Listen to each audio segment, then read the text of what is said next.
welcome on in, my Ashwings, to the announcement everybody who has been a fan of this channel has been waiting for. Silver Age has now officially been announced and pushed as a very large format in Flesh and Blood. I was not expecting it to be anywhere near as big as it is, or at least they're saying it's going to be.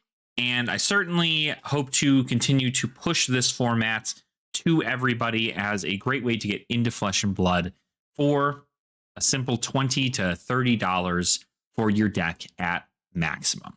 So what we want to go ahead and look in here is the Silver Age article that they came out with. Kind of talk a little bit about what happened on that 6th anniversary stream, what we had seen based on the Silver Age ban list information, as well as anything else there, and kind of take a look at some of the key points in this article. I'm going to have the article in the description down below, so feel free to go ahead and follow along should you wish to do so. But effectively, Silver Age first gave us this. This was shown on the Silver Age, or on that 6th anniversary stream, in which Silver Age is going to be coming with 10 pre-constructed, hyper-competitive, out-of-the-box decks. Pre-constructed decks for these heroes, one of each class besides Necromancer. And this is going to be... you're also going to be able to get a pack of set 18 when these are purchased. It comes with a pack inside these things. So you get a pack of the new set, which apparently, according to the 6th anniversary stream, is supposed to help Silver Age bloom or blossom. And I'm really excited to see what they actually mean by that, because if that just means that they're printing new, rares and commons in like 3 classes, that's not really blooming, right? But there's a whole bunch of new equipment and stuff that they had announced, so it's always something to keep in mind whenever you're looking at what the future holds. But these 10 decks are going to be released somewhere around February 13th, I want to say, yeah. February 13th is going to be the day in which these get released to the public. They'll be available for purchase. That is more than likely also going to be the day in which you can purchase the set 18, which is the next set that's going to be coming out. They have the code name for that, which is PEN, P-E-N, PEN. So we'll see exactly what happens with all of that, but they have Bravo, Flattering Showman, Dash, Viserai, KO, Heavy Hitters KO more specifically, Icelander, Arachne, Web of Deceit, Azalea, Dorinthia, Enigma, and Phi. Those are the 10 heroes that are getting their own pre-constructed deck that apparently can win right out of the box, according to what they have here. So Silver Age pre-constructed decks are sold in 2 collections, Chapter 1 and Chapter 2, each featuring 5 iconic heroes and classes with unique playstyles. They're budget-friendly, easy to play, and tournament-ready straight out of the box. So this is very easy to do and make them tournament-ready out of the box because it's rares and commons, right? You put all the good rares and all the good commons inside the deck, it's pretty good. But how well they've actually been tested into the meta, we will see. I think the important part here is that they are providing a product for a new player who knows nothing about the game to come in, purchase this for $20, get into a Silver Age event at your local game store, and then proceed to, say, oh, I didn't really like that hero. Let's buy into a different hero instead. And you buy Viserai, right? And so I think truly that is something that is going to help a lot when it comes to the concept of accessibility for Flesh and Blood. So excited to see that happening here. I'd like to get my hands on all 10 when they eventually come out, and at least we can look over the lists and see if there can be upgrades made to them to make them a little bit better. But we will know more about that later on. I did also want to mention that if we're going to look here, I believe they're eventually just coming down to this, in which we can go ahead and talk about the new banned information. So 6 cards were on the ban list for this set, or for this format, I should say, prior to the recent ban list. Nothing on the previous Project Blue ban list was unbanned. They have only banned cards that have been created in the game of Flesh and Blood since its initial conception. which would include cards from High Seas, cards from Super Slam, cards from Mastery Pack Guardian, and also any cards they deem to be too powerful in the format. One of the cards that they got rid of was actually let me just see if I have it here. Fiddler's Green. Fiddler's Green from High Seas was banned in all colors. So you can't play the yellows, you can't play the reds, you can't play the yellows or the blues. No Fiddler's Green. So no block gain life situation there. The next card that was banned was Honing Hood. This just kind of left you with a really good spot on turn 1 if you ended up going second. Just kind of getting stuff taken care of and being able to pop that, put something in Arsenal, pass was really, really good. So Honing Hood has been banned. I'm not sure if that's going to make a huge difference, but it is a tool that apparently saw a lot of really good play. NIMBY was also banned, this card from High Seas. NIMBY Briar had kind of been coming to fruition a lot in the Project Blue format. And so I believe they kind of just nipped this in the bud for the future of the format and getting rid of NIMBY, because they're already getting rid of Belittle. They might as well get rid of NIMBY. That's just how it is. Old Knocker was also banned. This just kind of prevents any of those instant speed block shenanigans from Wizards, or if you're trying to like get some crazy weird one-off attack effect. I'm not sure the direct reason as to why this would have been banned. I don't know too many heroes that were actually using this as a defensive tool, but I'd imagine Wizards find some way to make this powerful with Pen, and so banning it now makes a bit more sense there. Another card that was banned was Reality Refractor. This was the weapon that was missed when they initially made the Project Blue ban list. They banned all of the same weapons that they just recently banned in Commoner, but they forgot to leave out Reality Refractor. So more specifically, I guess they left out Reality Refractor. So Reality Refractor Enigma was a pretty powerful deck.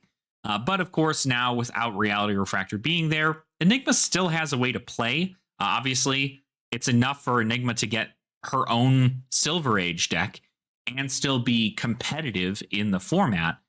But she's probably just on Cosmo and not on Iris of Reality. But we'll see. We'll see exactly how that pans out in the future there. And then the final card that was banned was Vigorous Smash Up, this new card from Super Slam. Obviously, Brutes are going to be able to send a lot of damage in a small amount of time, and Vigorous Smash Up just says, block for 3, gain a resource on my next turn. And that's pretty good. So I certainly think that there's a world in which KO would utilize that very well. And so kind of having that on the back foot, even Tough Nut really, I guess, could utilize that very well too.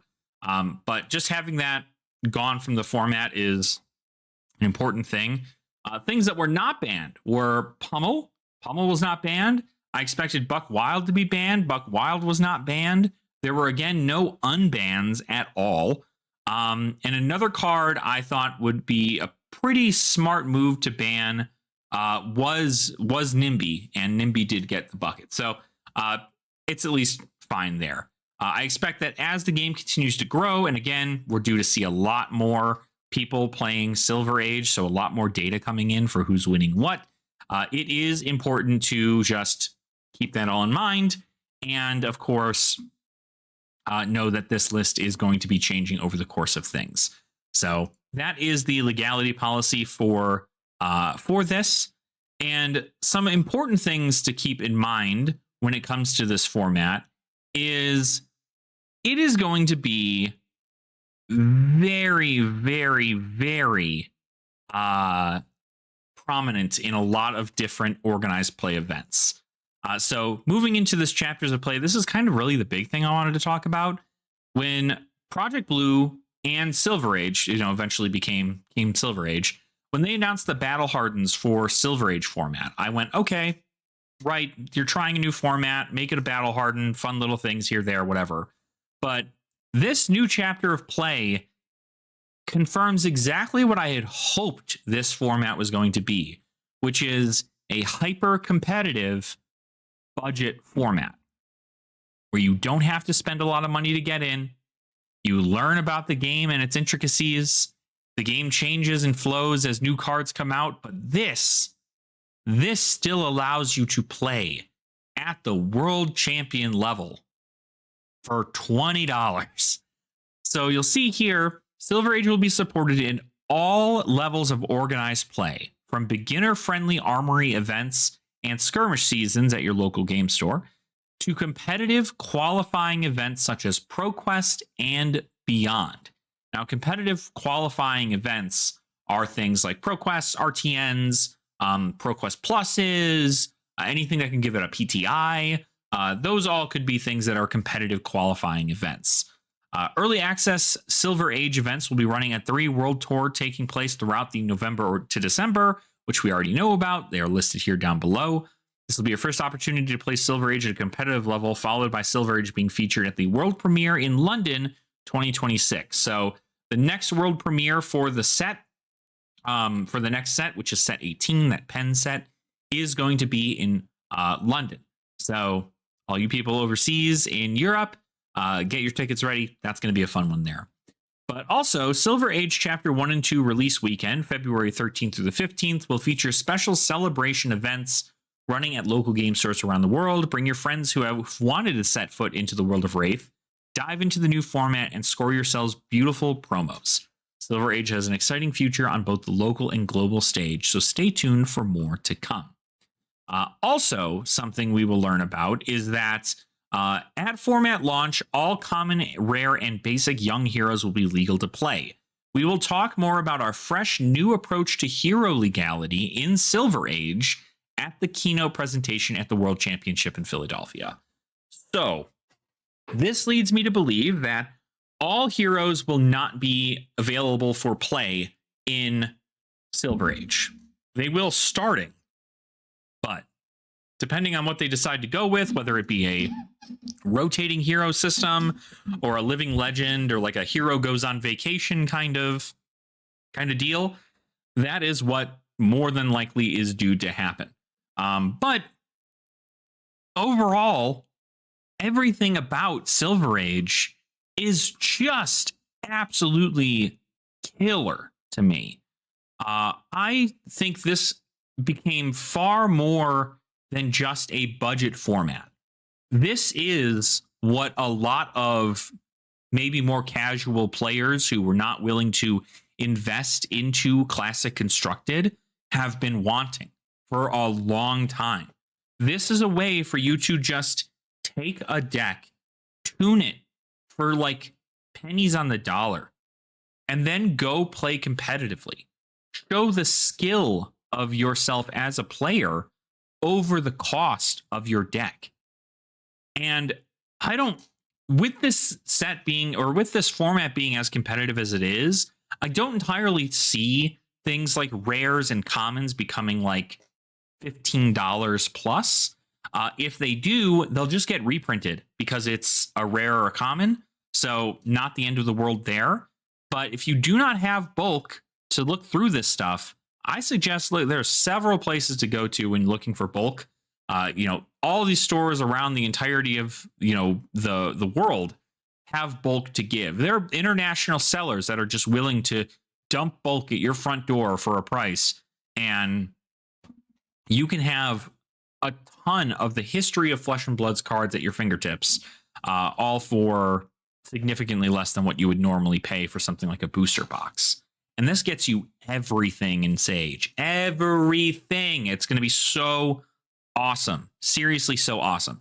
So if you have been interested in Flesh and Blood and you just have not been able to get the price point down, you've never wanted to pull the trigger because you don't want to spend an insane amount of money in Flesh and Blood, Silver Age is your answer. Now you have the ability to play a plethora of heroes in Flesh and Blood. Your games do not need to go to time.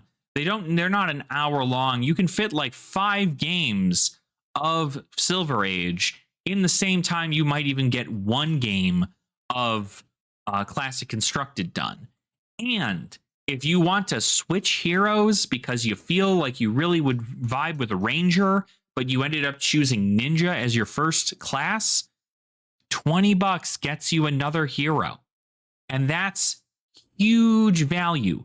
That is an insanely easier overall decision point than it is switching classes if you're going to Classic Constructed, right? If I had to go from, Warrior to Earth Runeblade, I would have to spend another like $1,000 some if I wanted to do that, probably more. But in this scenario, if I want to go from Warrior to Earth Runeblade, I just got to get the rares and commons. That's it. Easy peasy. Easy peasy. So if you have ever had, this is seriously a PSA to everybody watching, if you've ever thought about getting into Flesh and Blood at all, understand that Silver Age is going to be the best place for you to start, period, bar none. And I would love for all of you to enjoy that same content and to learn more about that format by subscribing to this channel. If you subscribe to me, I do a lot of content on budget formats for Flesh and Blood, and Silver Age is going to be one of those formats, probably the premier format that I cover on my channel, just strictly to continue providing this kind of content and letting people know, what's hot in the meta, what are people playing, what's the skill ceiling like, where should I put my, if I'm going to buy bling for a young hero, where would I go about doing it? It is going to be so insanely valuable for you to do those things. And I think it's worth it. It's worth it for people to do it. So if you do enjoy or you want to get into it, feel free to go ahead and subscribe to the channel here. I'm going to be doing a wonderful little series on the channel where I'm going to do an A to Z for all of the heroes currently in the Silver Age format. We're going to show off some deck techs and some gameplay, and then talk a little bit about just the overall meta as time goes on. But I'd be more than happy to have you here and be an Ashwing in my wonderful community. And I hope you all continue to have fun in the Flesh and Blood. And I will see all of you beautiful Ashwings in the new age.